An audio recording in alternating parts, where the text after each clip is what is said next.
你可以告诉我为什么今天迟到吗？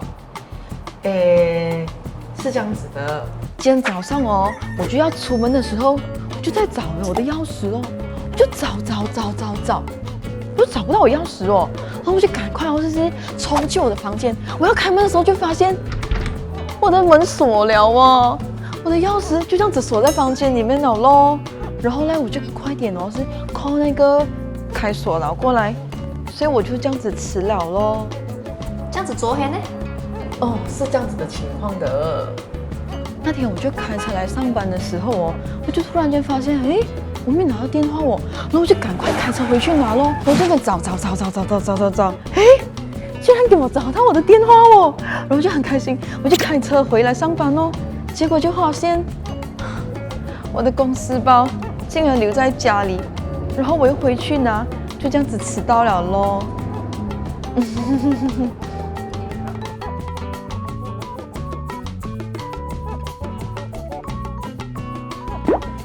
Hi guys, I'm Jess. Welcome to Job Majestic. Today we are going to discuss the issue about punctuality. We are so happy that we have Mr. Jeremy from Rex Fortuna Consulting HR firm to share with us his thought about this issue. He has possessed 16 years experience in HR industry. Hi Jeremy, thanks for coming. No problem, thank you for having me. There's one question about this punctuality. What do you think? Is that okay for employees that's actually late for work or they leave work within the working hours? No, it's not. You cannot be late for work, obviously, because it is stated in your contract, the work hours and what time you have to be there.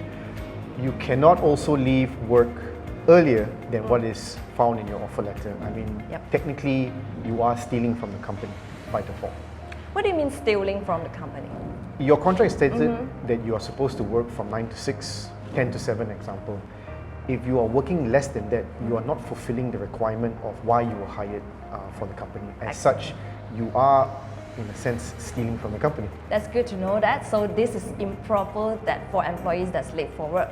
Okay, so Jeremy, what are the consequences that these employees that's always late for work? The consequences is that when you're perpetually late for work, what's going to happen is that you will get into trouble. Whether or not you live very, very far away, you do not have a car, you don't have any transport, and there's no public transportation. Employers do not really care that much because you were hired for a role, you are an adult, you should be responsible to find your own way to work. As such, whether you bike, you kayak to work, you swim to work, you have to be at work on time. Alright, so basically there's no excuse for being late for work.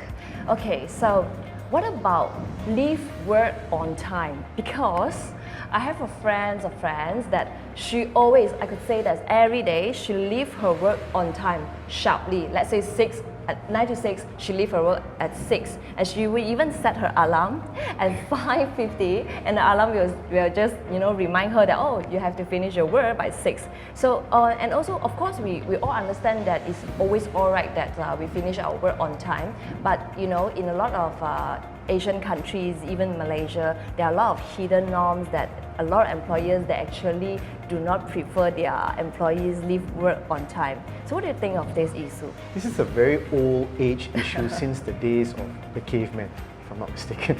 However, you are required to work, as long as you work the required hours from 9 to 5. You leaving after that should not be a problem. And I've always encouraged employees to not be afraid to leave on time if it's stated that you have to work 9 to 5. However, it's not really an Asian norm that people are required to work past 5 o'clock or 6 o'clock, whatever your hours are. It's globally, everywhere. People are required to work past the certain work hours. And my advice is that if you have work, you best stay at work to finish it rather than not do it and then, for example, if there's a deadline, you need to finish it and it's due tomorrow, finish it and finish it before you go back. So if that takes you past 6 o'clock, 7 o'clock, 8 o'clock, you have to do it.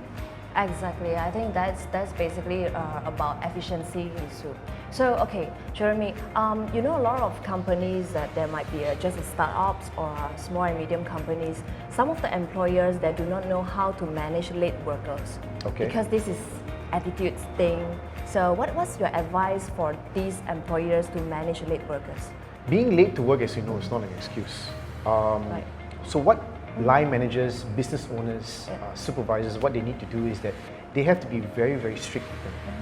If you say you start at 9 o'clock, it means that you start at 9 o'clock. Right. So I've also had experiences where some companies would allow flexi working hours.